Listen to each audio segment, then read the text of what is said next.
Rifle Marksmanship Fundamentals, yung mga unang hakbang para maging sniper. Naisip mo na ba kung ano ang kinakailangan upang maabot ang isang target na may tumpak na pagtukoy? Ito ay hindi lamang tungkol sa paghila ng gatilyo, ngunit isang simponya ng mga kasanayan at kaalaman na nagtutulungan. Ngayon, kami ay sumisid sa mga pangunahing kaalaman ng rifle marksmanship, ang mga blok ng gusali na magpapabago sa iyo mula sa isang baguhan sa isang sharpshooter. Ngayon, matututunan natin kung paano maging isa sa iyong rifle. Susuriin natin ang 4 na pillars ng marksmanship, ang steady position, sight alignment, breath control, at trigger squeeze. Kabisaduhin ang mga ito, at magiging maayos ka sa iyong paraan upang matamo ang iyong marka ng tuloy-tuloy at may kumpiyansa. The goal, hitting the mark. Ang layunin, pagtama sa marka. Sa marksmanship, ang lahat ay nauuwi sa pagtama sa iyong target. Mukhang simple, tama? Ngunit ito ay isang kasanayan na nangangailangan ng pag-unawa at pagsasanay.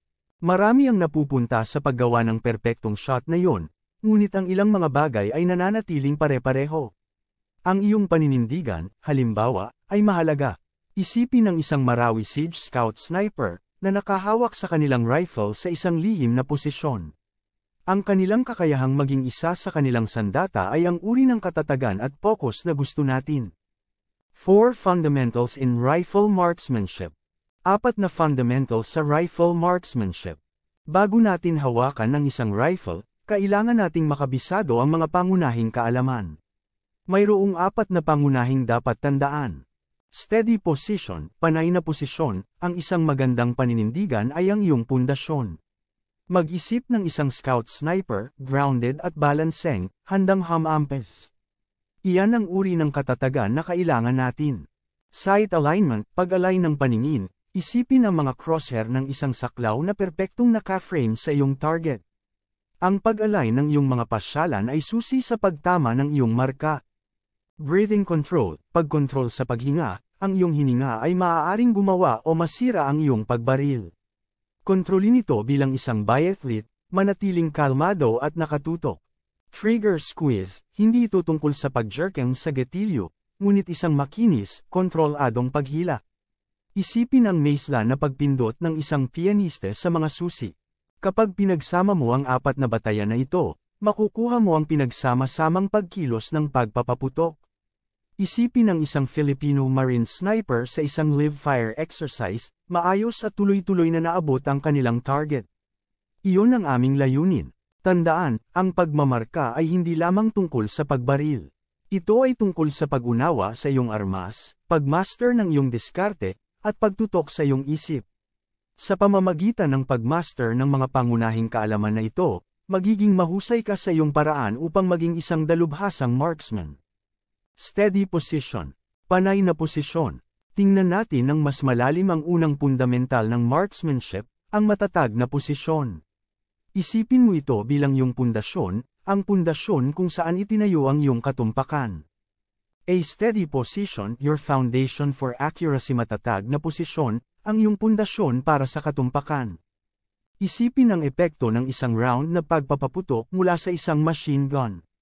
Ngayon, isipin kung paano nakakaimpluwensya ang katatagan ng posisyon ng taga-baril kung saan tumama ang mga susunod na round. Tulad ng machine gunner na iyon, ang iyong katawan ng base, at ang iyong pagkakahawak ay ang lock na nagpapanatili sa iyong sandata na matatag. Kung mas mahusay ang pagkakahanay at pagkakahawak ng iyong katawan, mas magiging mahigpit ang iyong mga kuha. Tandaan, ang mga buto ay mas malakas kaysa sa mga kalamnan. Hayaang suportahan ng iyong skeletal structure ang bigat ng iyong rifle, hindi ang iyong mga kalamnan. Pipigilan nito ang pagkapagod at makakatulong na mapanatili ang iyong matatag na posisyon. Ngayon, hatiin natin ang mga pangunahing salik para sa isang matatag na paghawak sa posisyong nakadapa na may suporta. Shooting hand, kamay sa pamamaril, ang iyong kamay sa pagbaril ay dapat mahigpit na hawakan ang maliit na stock, ngunit iwasan ang pagpisil ng masyadong mahigpit. Isipin ang Scout Rangers sa panahon ng pagkubkob sa Zamboanga City noong 2013. Kinailangan nilang mapanatili ang mahigpit na pagkakahawak sa kanilang mga rifle habang nananatiling sapat na nakaka-relax upang tumpak na makisali sa mga target. Ang mahigpit na pagkakahawak ay lilikha lamang ng tensyon at makakaapekto sa iyong kontrol sa pag-trigger. Non-shooting hand, kamay na hindi pamamaril, ang iyong hindi pagbaril na kamay ay gumaganap ng isang mahalagang papel sa pamamagitan ng paglalapat ng rearward pressure sa sling swivel. Nakakatulong ito na i-lock ang rifle sa iyong balikat at higit na patatagin ang iyong posisyon. Placement of the butt, paglalagay ng butt, ang puwitan ng rifle ay dapat na komportableng nakalagay sa malambot na bahagi ng iyong talam ng balikat. Tinitiyak nito ang wastong recoil engravings at tinutulungan kang mapanatili ang iyong paningin habang nagpapaputok. Tandaan, ang isang matatag na posisyon ay ang pundasyon ng tumpak na pagbaril. Kabisaduhin ang pangunahing ito, at magiging mahusay ka sa iyong paraan upang maging isang bihasang marksman. Head and arm placement. Paglalagay ng ulo at bisig. Magkulong tayo sa isa pang mahalagang aspeto ng matatag na posisyon, ang pagkakalagay ng iyong ulo at braso. Ito ang nag-uugnay sa iyo sa iyong armas at tinitiyak ang pare-parehong katumpakan. Isa, spot or stock weld, your anchor point spot o stock weld, ang iyong anchor point. Ang spot weld ay kung saan ang iyong pisngi ay mahigpit na nakakatugon sa stock, gamit ang iyong hinlalaki sa maliit na bahagi ng stock. Isipin ng isang scout sniper sa panahon ng Marawi Siege, ang kanilang pisngi ay hinangin sa kanilang rifle, ang kanilang mata ay ganap na nakahanay sa mga tanawin. Ang matatag na pakikipag-ugnay na ito ay nagbibigay daan sa iyong ulo at rifle na umiwas bilang isang unit, tulad ng isang mahusay na langis na makina, na ginagawang mas madaling makabalik sa target pagkatapos ng bawat pagbaril. Isipin ito bilang iyong anchor point, na tinitiyak na ang iyong mata ay nananatili sa parehong distansya mula sa likurang paningin sa bawat oras. Ang pagkakapare-pareho na ito ay mahalaga para sa tumpak na pagpuntirya, tulad ng isang compass needle na laging nakaturo sa hilaga. Kung ang isang spot weld ay hindi posible, panatilihin ang isang matatag na stock weld, pinapanatili ang iyong pisngi na patuloy na nakalagay laban sa stock para sa bawat shot. 2. Placement of elbows, your base of support. Paglalagay ng elbows, ang iyong base ng suporta. Ngayon, pag-usapan natin ang iyong mga siko. Ang mga ito ay tulad ng mga binti ng isang tripod, na nagbibigay ng isang matatag na base para sa iyong itaas na katawan. Tiyaking nakatanim sila ng matatag sa lupa sa parehong lugar para sa bawat shot. Firing elbow, ang iyong pagpapaputok na siko ay susi para sa balanse, tulad ng poste ng panlakad ng tightrope. Ang eksaktong posisyon nito ay depende sa iyong posisyon sa pagpapaputok, ngunit ang layunin ay panatilihing antas ang iyong mga balikat. Non-firing elbow, ang iyong siko na hindi nagpapaputok ay kumikilos tulad ng isang support beam, na nakatago ng mahigpit sa ilalim ng rifle para sa katatagan. Gayunpaman, kapag nakikipag-ugnayan ka sa isang malawak na lugar, gumagalaw na mga target, o mga target sa iba't ibang taas, ang iyong hindi nagpapaputok na siko ay dapat na malayang gumagalaw, tulad ng isang martial artist na umaangkop sa kanilang tindig.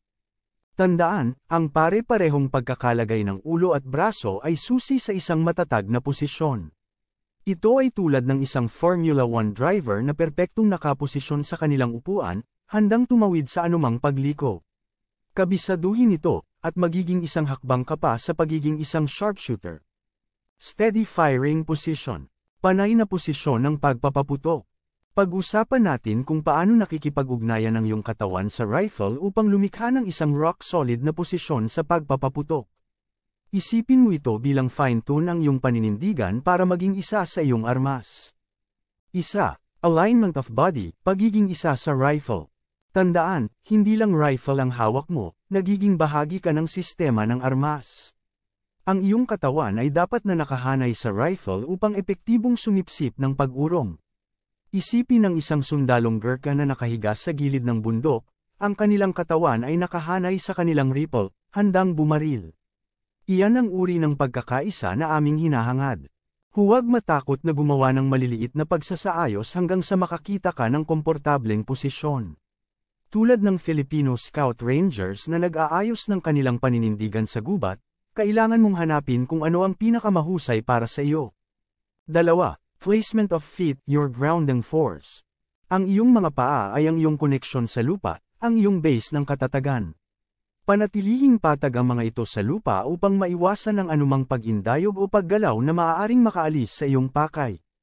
Isipin ng isang Japanese archer sa kanilang nakaugat na tindig, ang kanilang mga paa ay matatag na nakatanim para sa isang matatag na pagbaril.